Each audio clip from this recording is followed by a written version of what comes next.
कराची का मेरा एक दोस्त है, कल उससे मेरी फोन पे बात हो रही थी तो उसने मुझे एक ऐसा वाकया सुनाया, मेरे दिल को छू गया।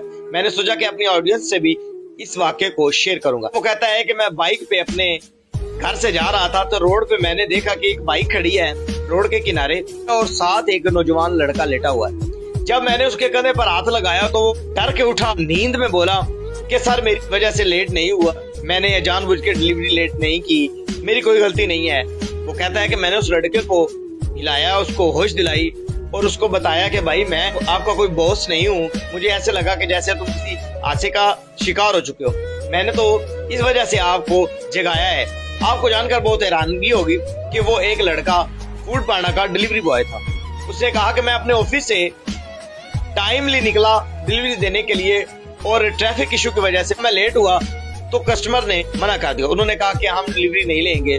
तो इसी डर से ये सारी जो फीस है, ये जो डिलीवरी है, ये मुझ पर आ जाएगा और मैं मैनेज नहीं कर सकता। इसी परेशानी में मैं रोड के किनारे अपने बाइक को खड़ा करके उस पर बैठा था कि अचानक मुझे पता ही नहीं चला कि कब मैं बेहोश होकर इस सड़क पर गिर गया।